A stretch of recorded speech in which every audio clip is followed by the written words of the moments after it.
안녕하세요. 자녀와의 소통 이대로 괜찮은가의 3강 소통을 향한 고정관념 깨면 아플까라는 주제로 오늘 또 생각해 보도록 하겠습니다. 아인슈타인이 이런 이야기를 했죠.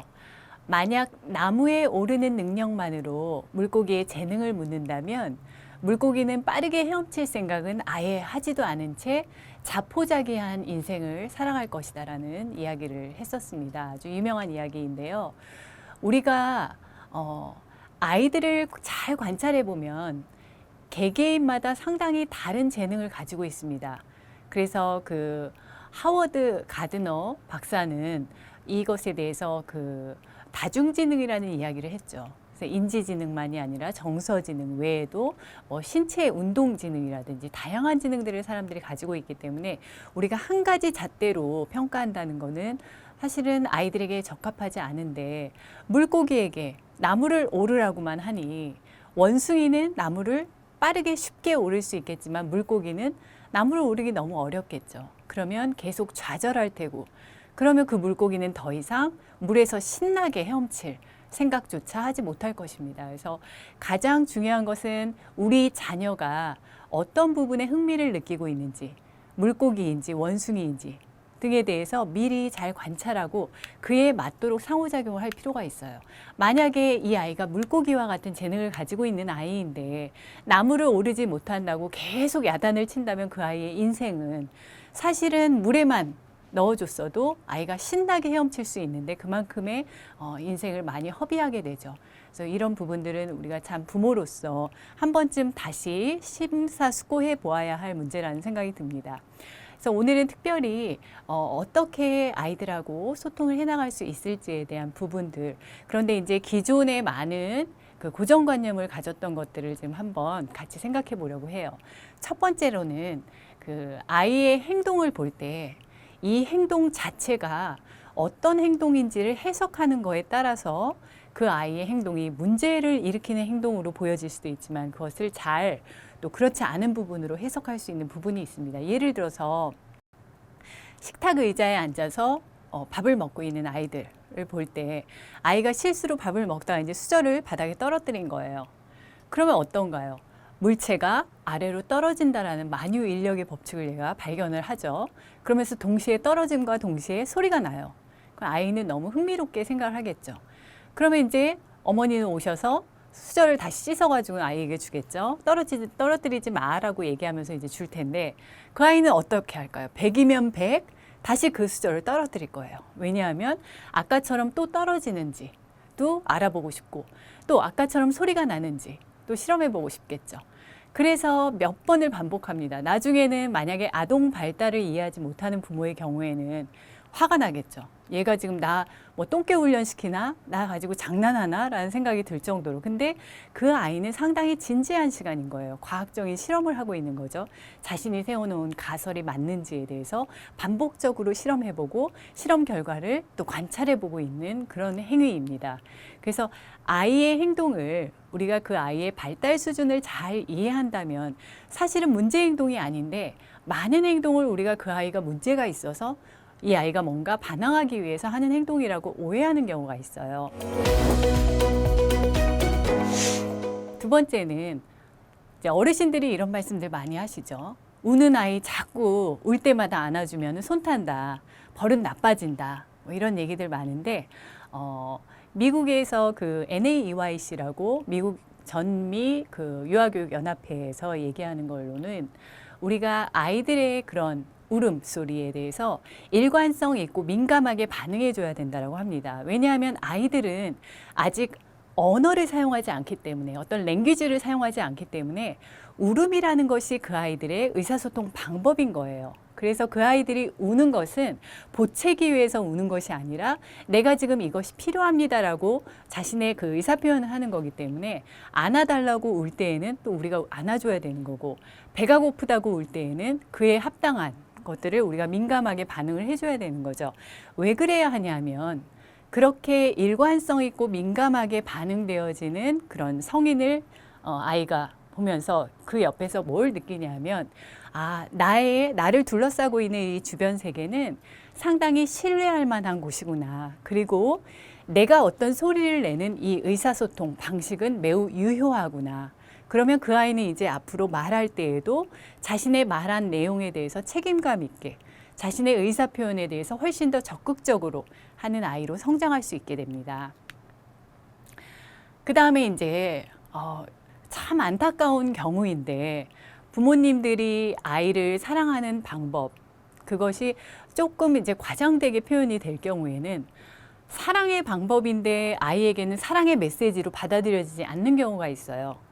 그래서 예를 들어서 유치원 하원길에 길거리에서 이런 광경을 봤습니다. 아이는 이제 뭔가 야단 맞을 일이 있나 봐요. 그래서 아이는 이제 너무 슬픈 표정으로 걸어가고 있고 뒤에서 엄마가 계속 막 야단을 치면서 왜 그랬냐고, 왜 준비물을 너는 못 챙기냐고, 왜 그걸 안 했냐고 하면서 막 야단을 치면서 걷는 걸 보면서 아, 저 아이가 너무 마음이 아프겠다. 왜냐하면 그 아이에게 있어서는 하나의 작은 이 벌어진 실수인데 그게 뭐 그렇게 크게 이 전 세계를 바꿀 만한 대단한 일은 아닌데 이렇게까지 야단을 쳐야 될 문제인가. 근데 이제 우리 부모님들은 이런 생각을 하죠. 분명하게 꾸짖고 알려줘야지만 다시는 이런 일을 하지 않을 것이다라는 생각 때문에 언성을 높이게 되고 뭔가 확실한 메시지를 주려고 하는데 이런 강하게 야단 맞는 경험이 계속 있을수록 아이들은 점차 아이들도 알거든요. 내가 지금 뭔가 실수했다라거나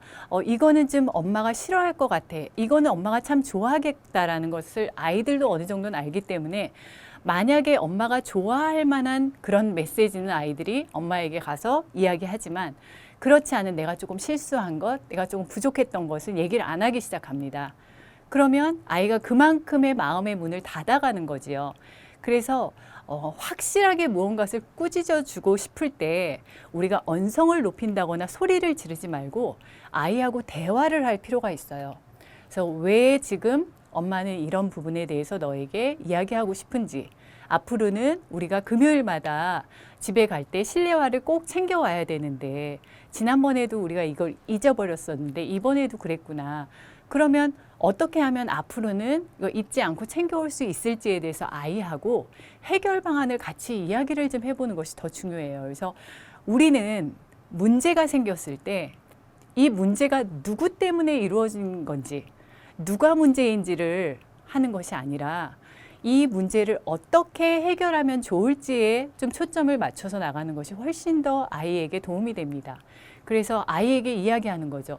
그러면 엄마는 어떻게 도와주면 좋겠니? 그래서 앞으로 금요일마다 실내화를 꼭 챙겨갈 수 있도록 금요일 날은 엄마도 유치원에 너를 데리러 갔을 때 유치원에서 나오기 전에 실내화 챙겼는지 한번 물어볼게. 너도 실내화를 챙겼는지 가방을 가지고 나올 때 꼭 한번 생각해 보자. 라는 식으로 아이와 약속을 해서 실수에 대해서 야단치고 그래서 그걸 두려워하고 자신의 얘기를 못하는 아이로 만드는 것이 아니라, 그래서 긴장하게 되는 아이로 만드는 것이 아니라 실수하였지만 그것을 잘 해결할 수 있는 방법을 찾아갈 수 있도록 도와주는 것이 필요하겠습니다. 그 다음 마지막으로 실수를 즐기는 아이로 만들면 좋겠어요. 그 골드버그 장치라는 것이 있는데 여러분들 이 이미지에서 보시면 아시겠지만 골드버그는 뭐냐면 그 골드버그라는 사람이 만든 장치입니다. 그래서 이 세상에서 가장 단순하게 할 수 있는 어떤 행위를 가장 복잡한 단계를 거쳐서 해결하도록 하는 장치를 얘기해요. 예를 들어서 단지 스위치를 켜는 그런 단순한 행위인데 그거를 뭐 예를 들어서 공이 굴러서 내려오는데 그게 실을 끊고 그 끄는 실이 저쪽으로 쾅 치니까 뭐 신발이 날라오면서 거기서 뭐가 튀어나와서 마침내 뭐 버튼을 누른다거나 이런 식으로 뭔가 다양한 방법으로 창의적인 방법으로 한 가지 액션을 끝내는 것이 바로 골드버그 장치입니다. 그래서 영재 교육을 할 때 아이들에게 실제로 이런 골드버그 장치를 설계해 보도록 하고 한번 이것을 해보도록 하는데 한 그 미국의 그 초등학교 1학년 아이였는데요.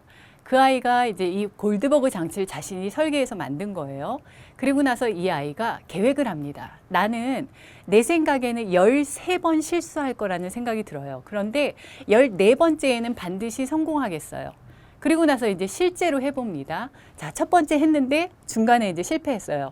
그러니까 그 아이가 막 웃으면서 거길 또 막 고쳐요. 두 번째, 그 부분은 이제 통과했는데 그 다음에서 또 실수를 하고 또 거기서 또 고치고 해서 13번은 실수할 거라고 했는데 11번째에 성공합니다.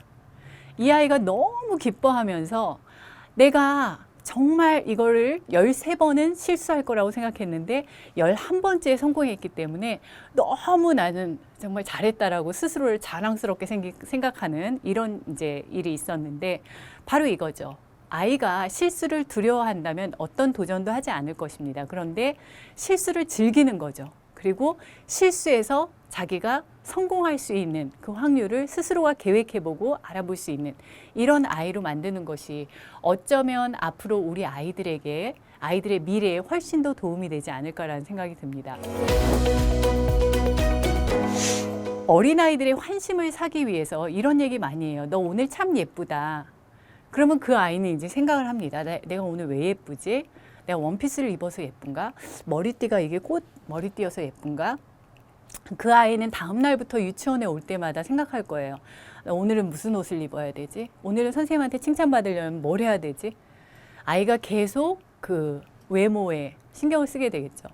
미국이나 유럽에서는 유치원에 오는 아이들이요, 상당히 허름한 옷을 입고 와요. 그러니까 어디서든 모래에서 뒹굴어도 될 정도로 정말 편한 옷을 입고 옵니다. 근데 우리나라는 대부분 잡지에서 방금 튀어나온 것 같은 그런 옷을 입고 오는 아이들이 참 많죠.